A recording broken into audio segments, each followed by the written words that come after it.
आज हम अपने केबीसी की इस एपिसोड में एक ऐसे वीडियो पर बात करने वाले हैं, एक ऐसे वीडियो पर चर्चा करने वाले हैं कि जो सवाल इस्लामिक क्वेश्चन था और इन क्वेश्चंस को देखने के साथ जो कैंडिडेट्स होते हैं डायरेक्ट स्किप कर देते और कहते हैं कि क्वेश्चंस को स्किप कर दिया जाए। आखिर इन कैंडिडेट का इल्म इतना कमजोर था, इनके पास नॉलेज इतनी कम थी, इतने सिंपल इस्लामिक सवाल का भी जवाब नहीं दे पाए और इस सवाल को देखने के बाद ऑडियंस भी कंफ्यूज हो गए और कैंडिडेट भी टेंशन में आ गए। और सवाल काफी सिंपल और काफी आसान था, लेकिन जवाब उसका इस कैंडिडेट के लिए उतना ही मुश्किल था, क्योंकि ये सवाल ईमान और इल्म का था कि जिनके पास ईमान और जिनके पास दीन की इल्म होगी सिर्फ वही बंदा इस सवाल के जवाब दे सकते थे।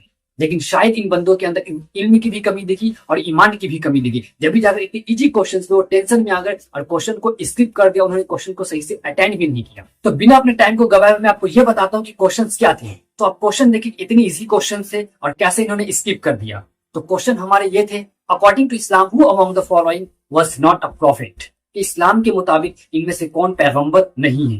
इनके ऑप्शंस की बात करूं, इनके ऑप्शन नंबर ए हजरत आदम अलैहिस्सलाम, ऑप्शन नंबर बी हजरत मोहम्मद सल्लल्लाहु तआला अलैहि वसल्लम, ऑप्शन नंबर सी हजरत मूसा अलैहिस्सलाम और ऑप्शन नंबर डी हजरत जिब्राइल अलैहिस्सलाम। इस्लामिक कौन नहीं थे। According to Islam, who among the following was not a prophet? Adam, B. Muhammad, C. Musa, D. Jibreel. Sir, 50 question. 50 question. हो जाएगा ईमान जी। इस प्रश्न को बदलना चाहेंगे आप? जी सर। आगे में इस प्रश्न को बदलना चाहेंगे।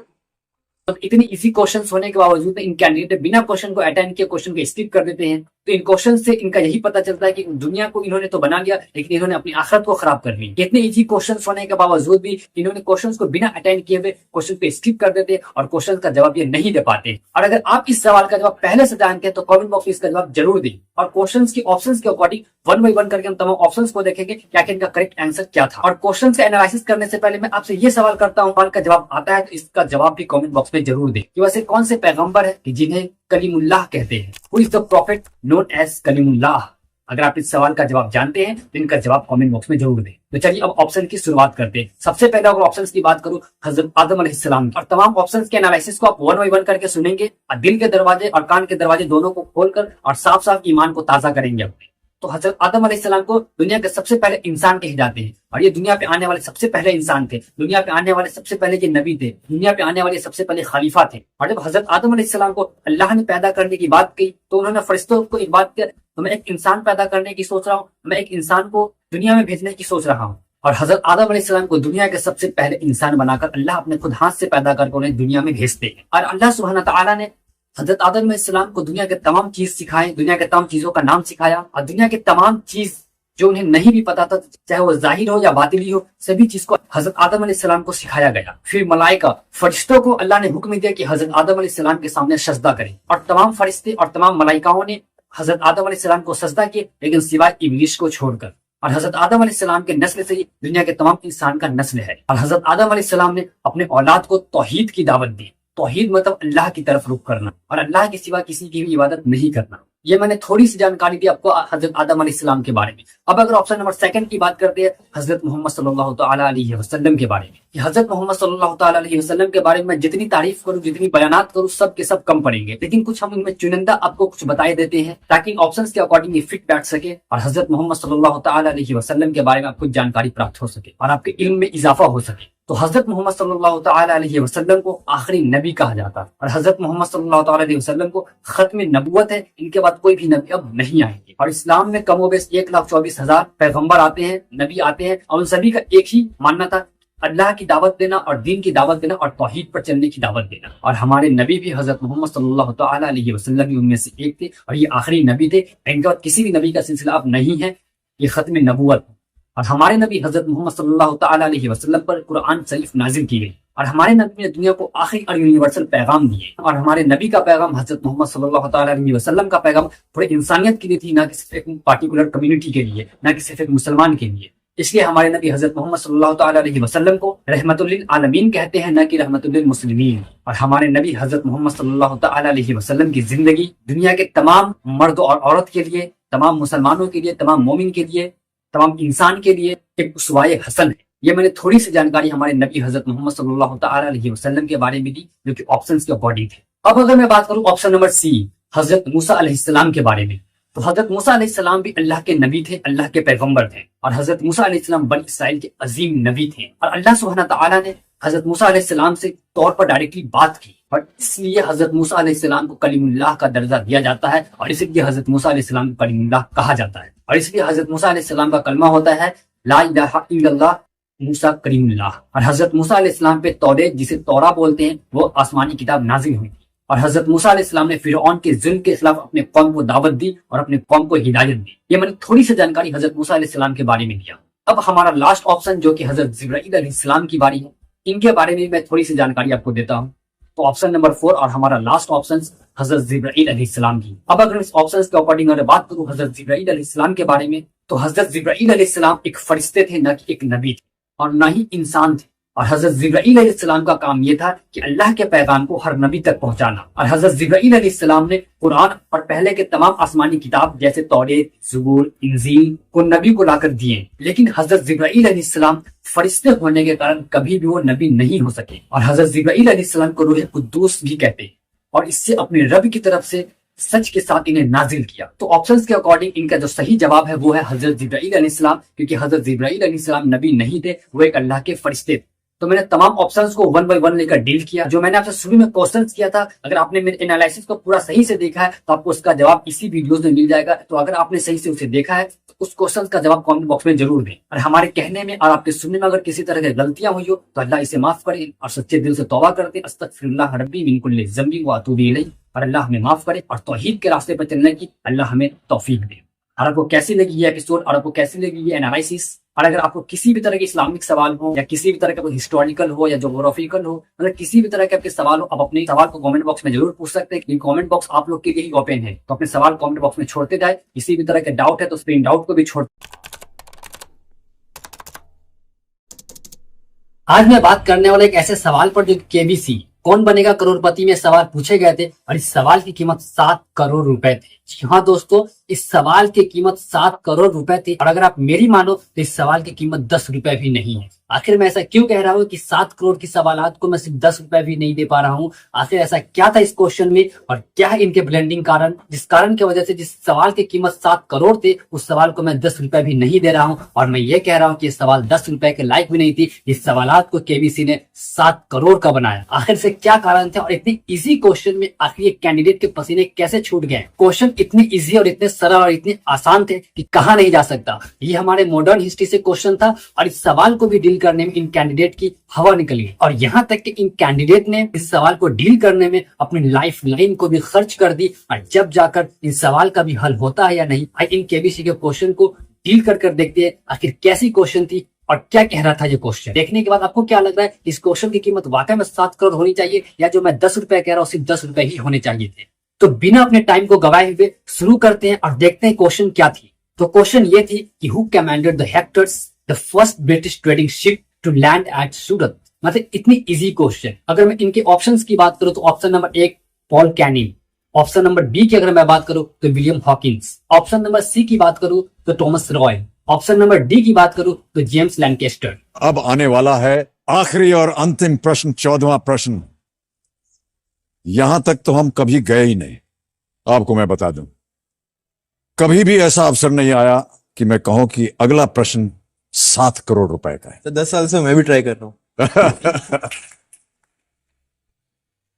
अचिन सार्थक, क्या बताया हम, अद्भुत खेल है ये।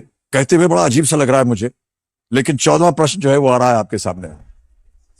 इसका मूल्य है 7 करोड़ रुपए। ओह, इनक्रेडिबल। एक लाइफलाइन अभी भी बची है आपके पास। प्लीज अचिन सार्थक, हाथ जोड़ के आपसे प्रार्थना है, खोइएगा मत इस 3 करोड़ रुपए। प्लीज बहुत ही ध्यान से खेलिएगा। 7 करोड़ रुपए के लिए 14वां प्रश्न, अचिन और सार्थक नरुला, आपकी स्क्रीन के ऊपर ये रहा।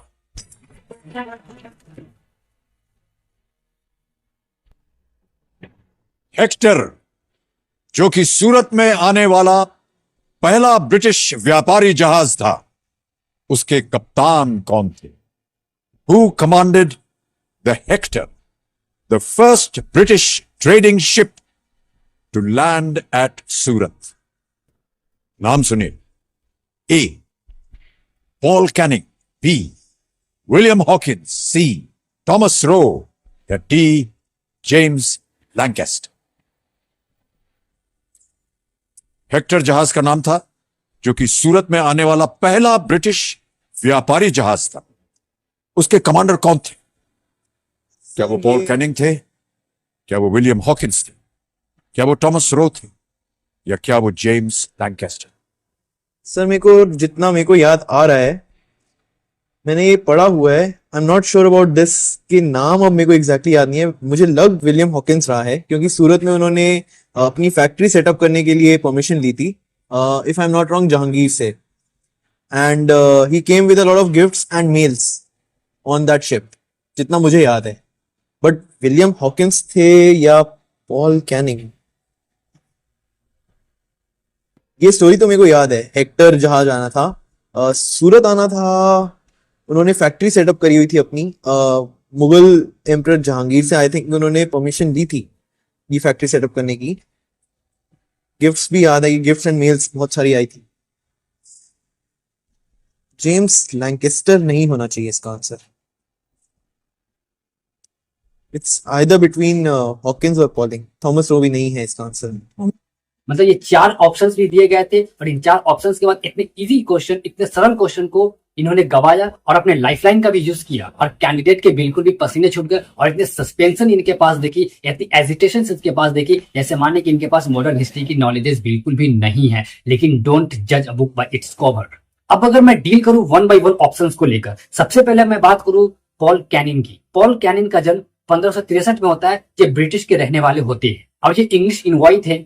इंग्लिश ईस्ट इंडिया कंपनी में मुगल से ट्रेड के रिलेशंस को एस्टैब्लिश किया था और इंडिया में 70 दिन रहने के बाद 9 अप्रैल 1613 ईस्वी में इनकी डेथ आगरा में हो जाती है। ये है पॉल कैनिंग की हिस्ट्री। अब अगर मैं बात करूं ऑप्शन नंबर सी की, थॉमस रॉय की। थॉमस रॉय की full name sir Thomas Roy है। इनका जन्म 1581 ईस्वी में होता है और ये भी ब्रिटिश के रहने वाले थे। इनका occupation diplomat and ambassador of king James one. And Thomas Roy को किंग जेम्स वन ने इंग्लैंड से इंडिया भेजा था 1615 में। और उस समय के जो मुगल बादशाह थे, मुगल इंपीरियर जहांगीर, ब्रिटिश की ट्रेड करने के लिए इंडिया में परमिशन के लिए उनको भेजा गया था और एक official representative of British crown थे। इनका गोल ये था कि ब्रिटिश से इंडिया में फैक्ट्री को एस्टैब्लिश कर दी जाए और एस्टैब्लिश करने के बाद ये फिर ब्रिटिश लौट जाए। लेकिन ब्रिटिश से इंडिया के ट्रेड के रिलेशंस को ये एस्टैब्लिश करने में अनसक्सीड रहते हैं। अब अगर मैं बात करूं थॉमस रॉय के साथ मुगल कोर्ट में क्या क्या होता है और मुगल दरबार में क्या क्या होता है इनके साथ, तो सबसे पहले अगर मैं बात करूं तो थॉमस रॉय स्टे करते हैं मुगल इंपीरियर जहांगीर के दरबार आगरा में, जो कि 1615 ईस्वी से लेकर 1619 ईस्वी तक वो वहां रहते हैं।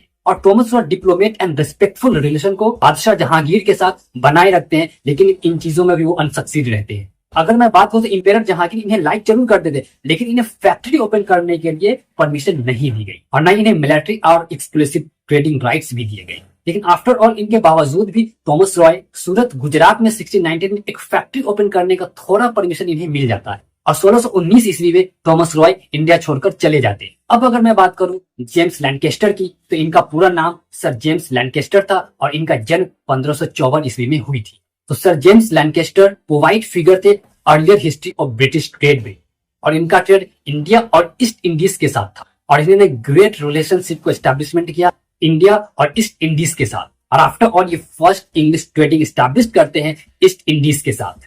अब अगर लास्ट ऑप्शन की मैं बात करूं तो लास्ट ऑप्शन हमारा है विलियम हॉकिंस। विलियम हॉकिंस जब मुगल इंपीरियर जहांगीर के कोर्ट में पहुंचते हैं तो वहां पर ये बहुत ही फर्राटेदार इंग्लिश बोलते हैं। बहुत इनकी इंग्लिश काफी अच्छी होती है, जिन वजह से इन्हें इंग्लिश खान की उपाधि बादशाह जहांगीर ने दिया था और इन्हें कॉमनली इंग्लिश खान के नाम से भी हम लोग जानते हैं। जब इन्हें बादशाह जहांगीर ने इंग्लिश खान की उपाधि दी उसके बाद से he was official representative of the English east India company और जिन्होंने एक अहम भूमिका निभाई इंग्लैंड के बिजनेस को और इंडिया के बिजनेस के दोनों के रिलेशंस को एक करने में, ताकि इंडिया और इंग्लैंड के जो बिजनेस है वो एक साथ हो सके और एक साथ किया जा सके। And he is knowing for being the commander of the ship Hector and the first ship of the East India Company to anchor in Surat in 1608। मतलब यहां तक की कहानी थी। इतनी इजी क्वेश्चन आपको समझ में आ गई होगी। मैंने वन बाय वन करके चारों ऑप्शन को डील किया। सबसे पहले पॉल कैनिंग की मैंने बात की, फिर थॉमस रॉय की मैंने बात की और जेम्स लैंकेस्टर के बारे में बात की और जिसका सही आंसर था